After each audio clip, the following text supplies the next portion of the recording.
السلام علیکم ورحمۃ اللہ وبرکاتہ۔ نماز عید کے حوالے سے میں نے ایک ویڈیو بنایا تھا کہ اس لاک ڈاؤن کے ماحول میں ہم عید کی نماز کیسے ادا کریں گے۔ اگر وہ ویڈیو آپ نے نہیں دیکھی ہے تو وہ ویڈیو آئی بٹن پر اوپر مل جائے گی، وہ دیکھ لیں۔ اور آج میں آپ کو بتاؤں گا کہ جو 4 رکعت نماز پڑھنی ہے یا 2 رکعت نماز پڑھنی ہے، اس کا مکمل طریقہ کیا ہوگا، نیت کیسے کریں گے، وقت کیا ہوگا، یہ ساری تفصیلات میں آپ کو بتانے والا ہوں۔ تو سب سے پہلے یہ کہ جو 4 رکعت نماز عیدگاہ میں یا مسجد میں ادا ہونے کے بعد آپ اپنے گھر پر پڑھیں گے تو وہ نفل کی نیت سے پڑھیں گے، اور اگر 4 رکعت آپ پڑھتے ہیں تو وہ چاشت کا وقت ہوتا ہے، چاہے تو آپ چاشت کا لفظ بھی کہہ سکتے ہیں، اور اگر ایسا نہیں ہو سکتا ہے تو آپ اس طریقے سے بھی نیت کریں جس طریقے سے عام طور پر نفلی نمازوں کی نیت کی جاتی ہے۔ یعنی اگر آپ 4 رکعت پڑھ رہے ہیں تو اس طریقے سے کہیں نیت کہ میں نے 4 رکعت نماز نفل واسطے اللہ تعالیٰ کے منہ میرا کعبہ شریف کی طرف اللہ اکبر۔ اگر آپ 2 رکعت نماز پڑھ رہے ہیں تو اس طریقے سے نیت کریں، نیت کہ میں نے 2 رکعت نماز نفل واسطے اللہ تعالیٰ کے منہ میرا کعبہ شریف کی طرف اللہ اکبر۔ اب آپ اپنے دونوں ہاتھوں کو کانوں تک لے جائیں گے، ناف کے نیچے لا کر باندھ لیں، ثنا پڑھیں، تعوذ پڑھیں، تسمیہ پڑھیں، سورہ فاتحہ کی تلاوت کریں، اور اس کے بعد کوئی ایک سورت ملا لیں، اور پھر رکوع کریں، سجدہ کریں، دوسری رکعت کے لیے کھڑے ہو جائیں۔ دوسری رکعت میں کھڑے ہونے کے بعد صرف بسم اللہ الرحمن الرحیم پڑھ کر سورہ فاتحہ کی تلاوت کریں، کوئی سورت ملائیں یا ایک ایسی آیت پڑھیں جو 3 چھوٹی آیتوں کے برابر ہو، پھر رکوع اور سجدے کریں۔ دوسرا سجدہ مکمل ہونے کے بعد آپ دوسری رکعت پر قعدے کے لیے بیٹھ جائیں۔ اگر آپ 2 ہی رکعت پڑھ رہے ہیں تو اس صورت میں آپ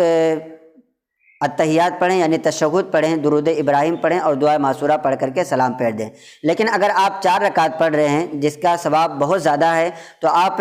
صرف تشہد پڑھ کر کے کھڑے ہو جائیں، اور اس کے بعد تیسری اور چوتھی رکعت ملائیں۔ تیسری اور چوتھی رکعت بھی اسی طریقے سے ملائی جائے گی جس طریقے سے آپ نے دوسری رکعت پڑھی ہے، یعنی اس میں بھی سورہ فاتحہ کے بعد سورت ملانا ہے، رکوع کرنا ہے، سجدے کرنا ہے۔ پھر چوتھی رکعت کے لیے آپ کھڑے ہو جائیں گے، سورہ فاتحہ پڑھیں، سورت ملائیں، رکوع اور سجدے کریں، اور اس کے بعد چوتھی رکعت میں بیٹھنے کے بعد قعدہ اخیرہ جسے کہا جاتا ہے اس میں تشہد پڑھیں، درود ابراہیم پڑھیں، دعا معصورہ پڑھیں، اور اس کے بعد سلام پھیر دیں۔ یہ آپ کے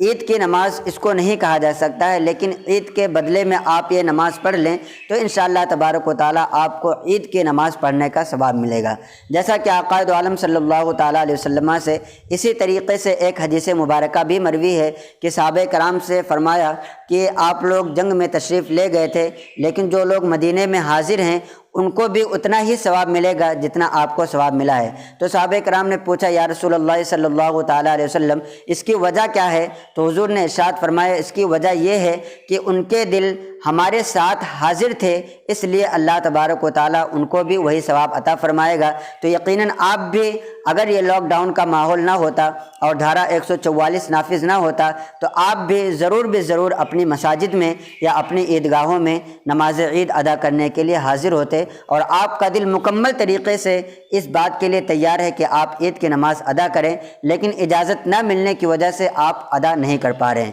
تو یہ آپ 4 رکعت نماز یا 2 رکعت نماز ادا کریں، اور اس کے بعد آپ 34 مرتبہ تکبیر تشریق کہیں، یا اگر تکبیر تشریق نہیں یاد ہے تو آپ 34 مرتبہ اللہ اکبر اللہ اکبر اللہ اکبر، اس طریقے سے آپ اس کا ورد کر لیں، اور اس کے بعد جو بھی دعائیں ہوتی ہیں وہ دعائیں مانگ لیں۔ تو امید کرتے ہیں کہ آپ کو یہ مسائل سمجھ میں آئے ہوں گے، اور عید کی نماز پڑھنے کا مکمل طریقہ تفصیل کے ساتھ آپ نے جان لیا، اور اسی طریقے سے آپ اپنے گھر پر یہ 4 رکعت نماز یا 2 رکعت نماز جو عید کی جگہ پر پڑھی جائے گی وہ آپ اسی طریقے سے پڑھنے کی کوشش کریں، اور اس کلپ کو اپنے دوستوں احباب کو بھی زیادہ سے زیادہ شیئر کریں تاکہ انہیں بھی معلومات حاصل ہو۔ السلام علیکم ورحمۃ اللہ وبرکاتہ۔